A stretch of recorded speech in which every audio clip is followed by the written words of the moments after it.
இட்லி, தோசை, சப்பாத்தி மாதிரியான பிரேக்ஃபாஸ்ட் ஐட்டங்களுக்கு அட்டகாசமான ஒரு சைட் டிஷ் ஆனியன் சட்னி எப்படி செய்கிறது அப்படிங்கிறத தான் இன்றைக்கி நம்ம சேனலில் பார்க்க போகிறோம். Welcome to flavour studio. புதுசாக இன்றைக்கி தான் சேனலை பார்க்குறவங்களுக்கு ஒரு சின்ன ரிக்வெஸ்ட், நம்ம சேனலை சப்ஸ்கிரைப் பண்ணிவிட்டு கூடவே நோட்டிஃபிகேஷனை ஆன் பண்ணிக்கோங்க. இன்றைக்கி இந்த ஈஸியான சட்னி ரெசிபியை எப்படி பண்ணலாம், என்னென்ன பொருட்கள் தேவை அப்படிங்கிறத பார்க்கலாம்.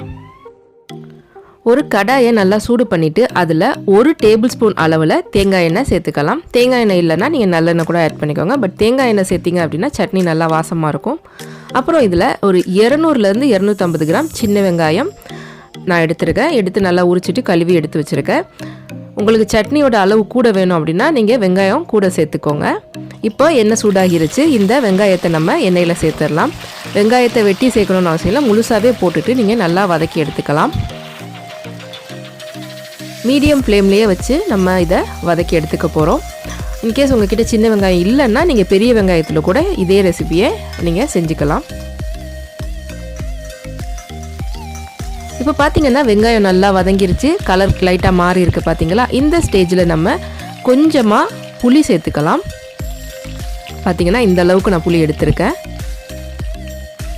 அப்புறம் 1 டீஸ்பூன் அளவில் முழு மல்லி நான் இதில் சேர்த்துக்கிறேன்.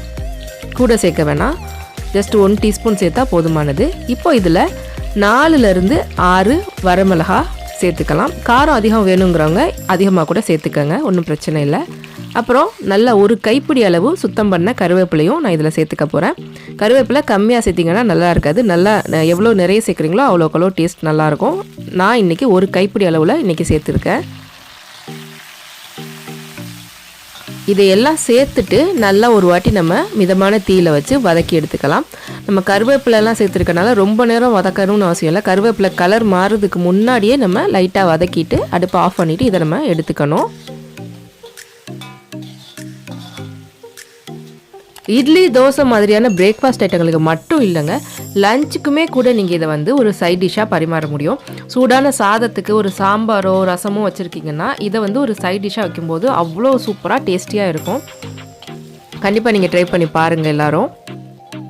இப்போ நல்லா வதங்கிருச்சு. இதை ஒரு பிளேட்டில் மாற்றி நான் நல்லா ஆற விட்டுடுறேன். ஒரு 5லேருந்து 10 நிமிஷம் ஆற விட்டுட்டு அதுக்கப்புறமா நம்ம இதை மிக்ஸி ஜாரில் மாற்றி அரைச்சி எடுத்துக்கலாம். இன்றைக்கி இந்த சட்னியை நான் அறவே தண்ணி சேர்க்காம திக்கான பதத்தில் துவையல் மாதிரி அரைச்சி எடுத்துக்க போகிறேன்.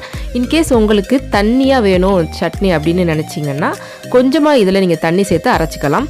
இந்த மாதிரி கொரகொரப்பாக நீங்கள் அரைச்சி எடுத்திங்கன்னா சாப்பிட்றதுக்கு நல்லாயிருக்கும். ஃபைன் பேஸ்ட்டாக நீங்கள் அரைச்சிட வேணாம்.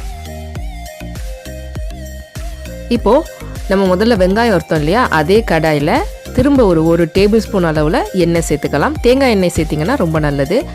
எண்ணெய் சூடானதுக்கு அப்புறமா 1 டீஸ்பூன் அளவு கடுகு போட்டு தாளிச்சிக்கலாம். கடுகு நல்லா வெடித்ததும் 1 டீஸ்பூன் அளவில் உளுந்தும் சேர்த்து வறுத்துக்கோங்க. கடுகும் உளுந்தும் சேர்த்ததுக்கு அப்புறமா ஒரு 2 நிமிஷம் நல்லா கிளறி விடுங்க. கிளறி விட்டுட்டு ஒரு 4லேருந்து 5 பல் பூண்டு எடுத்து இந்த மாதிரி ஸ்லைசஸாக கட் பண்ணி எடுத்து தாளிச்சிக்கலாம்.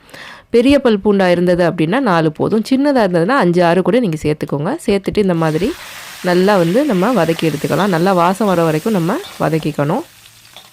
இப்போ பார்த்திங்கன்னா கார்லிக் நல்லா வதங்கிருச்சு. இந்த ஸ்டேஜில் நம்ம அரைச்சி வச்சுருக்க சட்னியை சேர்த்து நல்லா மிக்ஸ் பண்ணி கொடுத்து கிளறிக்கலாம்.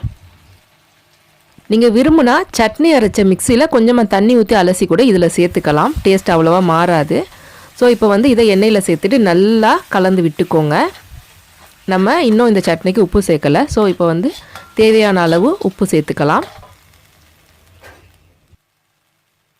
உப்பு சேர்த்துட்டு ஒரு 4லேருந்து 5 நிமிஷம் நல்லா நம்ம இதை வதக்கி எடுத்துக்கலாம். நம்ம ஆல்ரெடி வெங்காயம் மிளகாயெல்லாம் எண்ணெயில் போட்டு வதக்கிட்டதுனால பச்சை வாசனை ஒன்றும் அவ்வளோவா இருக்காது.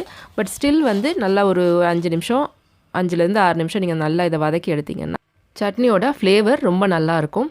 நீங்களும் இதை ஒரு வாட்டி ட்ரை பண்ணி பாருங்கள். சூப்பரான இந்த சட்னி உங்களுக்கு பிடிச்சிருந்ததா அப்படிங்கிறத கமெண்ட் செக்ஷனில் கூட ஷேர் பண்ணிக்கோங்க. இந்த வீடியோ உங்களுக்கு பிடிச்சிருந்தா லைக் பண்ணி ஷேர் பண்ணுங்கள். சீக்கிரமே இன்னொரு இன்ட்ரெஸ்டிங்கான வீடியோட உங்களை நான் சந்திக்கிறேன். தேங்க்ஸ் ஃபார் வாட்சிங்.